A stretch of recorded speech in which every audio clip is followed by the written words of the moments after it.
Baiklah saudara-saudara sekalian, para mahasiswa yang saya hormati, hari ini kita akan bahas tentang etika profesi sebagai salah satu dari pokok bahasan untuk mata kuliah pendidikan ke-PGRI-an.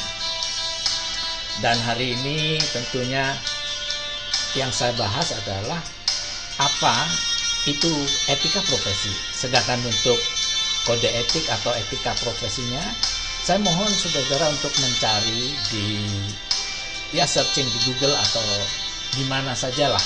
Yang penting Anda akan bisa membuat itu. Saudara, tentu hari ini hanyalah kita bahas tentang beberapa terminologi, kemudian arah apa yang harus kita lakukan. Kemudian saya mohon, seperti tadi saya katakan, untuk mencari apa itu etika profesi itu, saudara. Dan yang perlu diketahui oleh kita semua bahwa etika profesi itu bisa bermakna macam-macam, saudara-saudara, dari sudut pengertiannya. Jadi pengertiannya apa, nanti etika profesi itu, itulah yang akan kita lihat. Berbicara etika profesi dan mengapa etika profesi ini harus diberikan kepada saudara-saudara. Orang yang menjalankan profesi, saudara-saudara, itu harus menunjukkan suatu tingkah laku dan perbuatannya mencerminkan sebuah tanggung jawab profesi, yakni melakukan profesi, melaksanakan tugas-tugas profesi, tetapi harus memiliki etika atau rule of conduct, tata krama yang harus dilakukan. Dan kita tidak boleh melanggarnya. Oleh karena itu, etika profesi harus dipahami oleh saudara-saudara sekalian. Seperti biasa, saudara-saudara, ini ada disclaimer bahwa gambar visual, foto-foto yang ada di slide ini bukan karya saya semata, kurang saya, melainkan hasil unduan dari dunia maya. Saudara yang budiman, terminologi etika itu ada yang memandang dari sudut filsafat moral, jadi morality filosofik. Dalam kaidahnya, bahwa etika profesi itu lahir sebagai wujud tanggung jawab, kemudian secara epistemologi ini lahir karena tuntutan-tuntutan masyarakat untuk mendapatkan assurance atau mendapatkan suatu jaminan mutu dari apa yang dilakukan oleh seorang yang profesional, termasuk profesional guru.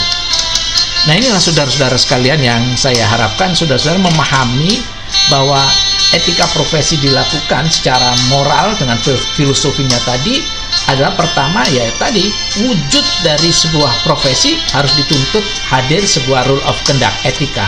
Kemudian hadirnya keinginan etika itu hadir menurut moral filsafat, ya karena tuntutan seorang yang diberikan jasa atau customer atau mungkin murid atau mahasiswa ingin tahu seberapa jauh profesi seorang dosen atau guru itu memberikan layanannya kepada mereka. Kemudian secara filsafat moral juga dikatakan bagaimana secara aksiologi nilai kegunaan dan etikanya sendiri, bahwa seorang orang yang dalam profesi apapun harus punya etika dan bermoral di dalam menjalankan profesinya. Kemudian dari turunan filosofi tadi ini sudah masuk ke implementasi. Jadi seorang orang yang memiliki profesi, termasuk profesi guru, harus tahu tentang ilmu tingkah laku seorang guru. Dicerminkan dia sebagai orang yang memiliki contoh-contoh kehidupan, kemudian memberikan suatu, ya setidak-tidaknya mereka akan memberikan panduan hidup berperilaku. Nah, ini etika mereka, dan memberikan suatu harapan, memberikan suatu rewarding, memberikan penguatan dan sebagainya. Itu etika profesi seorang guru. Ini nanti akan tercermin di dalam kode etik guru, juga termasuk memahami ikrar guru. Kemudian terminologi etika itu adalah ilmu yang menyelidiki mana yang baik dan mana yang buruk, saudara-saudara. Jadi kita berbicara mana yang baik dan mana yang buruk. Di dalam kita mempraktekkan profesi kita, menjalankan profesi kita harus ke arah yang memberikan nilai yang disebut dengan positively behavioral. Tingkah laku yang positif. Ini yang akan diberikan kepada mereka, utamanya guru tentunya. Oleh karenanya, etika profesi harus mencerminkan suatu tindakan yang benar. Saudara-saudara yang berbahagia, lingkup etika itu apa saja? Ini yang kita cermati hari ini, dan selebihnya saudara-saudara untuk searching ke Google atau ke Yahoo mengenai apa arti dari etika guru itu sendiri, apa yang harus dilakukan etika guru itu. Kemudian juga Anda mencari apa ikrar guru. Ikrar adalah suatu tekad bulat mereka dalam menjalankan profesi, sedangkan kode etik adalah sesuatu yang diperbolehkan dalam melakukan profesinya. Kemudian apa-apa saja yang harus ditinggalkan. Tapi kalau kita berbicara profesi, sebetulnya itu harus secara utuh. Jadi juga dilihat dari cycle health-nya. Jadi orang yang menjalankan profesi pertama harus memiliki kesehatan mental dan moral, tapi juga kesehatan fisik. Nah, kesehatan mental itu berupa emotional well-beings. Jadi emosinya harus ke arah kebaikan, menuju ke ranah kebaikan. Kemudian harus mendatangkan sebuah semangat yang disebut dengan spiritual renewal. Jadi memperbaiki terus-menerus semangatnya. Jadi kalau kita beretika di dalam profesi, tentunya kita harus memperbaiki terus semangat kita, semangat berprofesi. Itu adalah etika kita. Yang tadi sudah saya katakan ada skill, heart, emotional well-being, dan spiritual renewal. Kemudian bagaimana tanggung jawab seorang yang melakukan profesinya? Seorang guru yang bertanggung jawab di dalam praktek profesinya, pertama memiliki keahlian atau expertise keahlian. Tentu harus tanggung jawab bagaimana dia memahami subjek mater. Atau subjek mater itu adalah subjek yang akan diajarkan kepada siswa. Kemudian juga bagaimana tanggung jawab mereka terhadap teaching methods atau strategi mengajarnya. Karena mengajar yang tidak memiliki strategi, tidak memiliki pendekatan, itu sama dengan tidak beretika di dalam menjalankan etika keguruannya. Itulah yang harus dikembangkan oleh saudara-saudaraku mahasiswa nanti kelak kalau sedang mempraktekkan profesinya di lapangan. Selanjutnya adalah dedication atau pengabdian yang sejati. Seorang guru adalah penuh pengabdian yang sejati, dan mereka dituntut 24 jam dalam pengabdiannya. Ini adalah sebuah etika. Oleh karenanya tidak boleh seorang guru tidak, tadi yang dikatakan spiritual renewal-nya tidak dilakukan, semangatnya berhenti, tidak ada etos kerja yang dibangun, kemudian inovasi ditinggalkan, kreativitas ditanggalkan. Ini yang tidak benar di dalam dedikasi seorang guru. Ini yang harus dipertahankan oleh kita semua, bahwa ke depan kita harus lebih inovatif tetapi dibingkai dengan moralitas yang bagus. Itulah etika profesi. Dedication, dedikasi seperti halnya yang kita ketahui bersama, bahwa dedikasi itu, saudara-saudaraku yang budiman, kalau kita lihat the founding fathers of Indonesia, Presiden Soekarno memiliki dedikasi yang sangat luar biasa. Kemudian mau mengamalkan apa yang dimilikinya. Bahkan beliau itu sebenarnya seorang guru yang sangat luar biasa, juga pernah mendapatkan kehormatan untuk dijadikan sebagai majelis pendidik di Bengkulu ketika itu dari Muhammadiyah. Inilah dedikasi, kata beliau adalah dedikasi itu adalah kehidupan. Oleh karenanya kita harus bisa menyemangati tadi dengan melihat contoh-contoh dari orang-orang yang berdedikasi.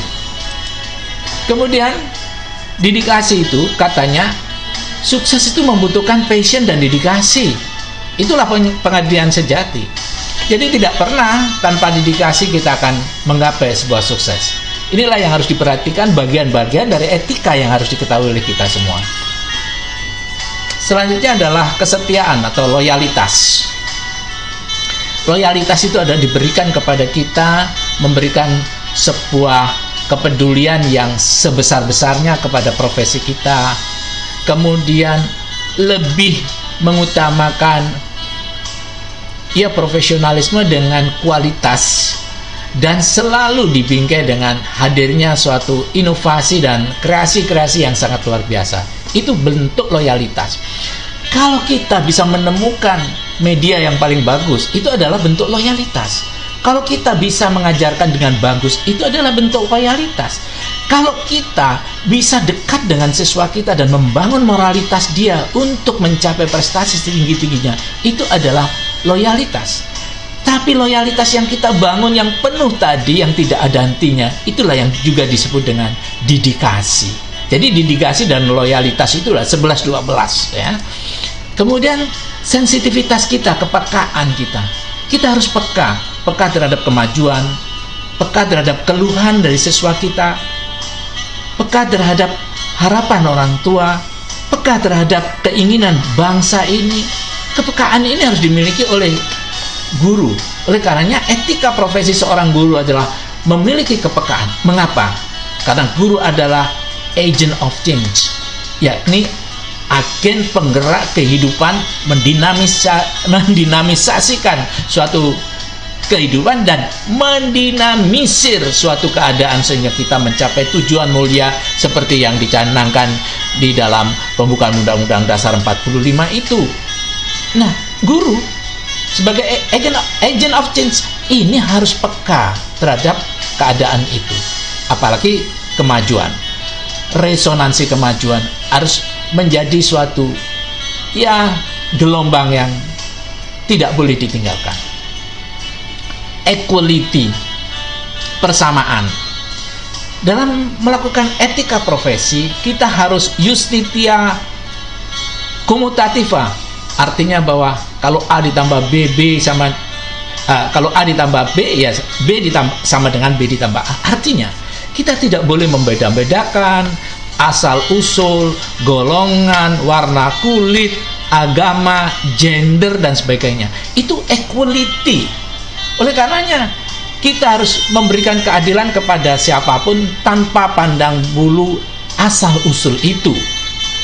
Apalagi kita kadang-kadang menerjang ada equality, persamaan, tetapi ketika itu gender tidak equality, itu juga salah besar. Coba kita perhatikan, banyak kita melakukan yang namanya bias terhadap gender, terhadap guru-guru yang perempuan dipelesetkan sebagai orang-orang yang tidak memiliki kemampuan. Padahal kalau kita lihat persentase guru di Indonesia paling banyak perempuan. Itu ada bias gender. Dijadikanlah wanita itu, perempuan maksud saya perempuan, itu orang yang subordinasi, orang kedua, tidak pernah mendapatkan orang satu, yang ke satu. Seharusnya ini bisa lah ya. Kemudian ada border, beban kerja guru perempuan itu sebenarnya lebih banyak. Etika itulah yang harus diketahui oleh kita semua. Kemudian kadang-kadang terjadi violent terhadap guru-guru perempuan, kekerasan terhadap itu. Ada sex harassment ya, yang kita katakan pelecehan seks yang terjadi pada guru-guru perempuan. Inilah yang seharusnya tidak boleh kita lakukan. Dan kita harus mengatakan bahwa etika kita adalah persamaan, equality, persamaan. Kemudian equity. Nah, ini 11-12 hampir saja, tetapi memang ada beda. Kalau equality persamaan, kalau equity itu kepantasan.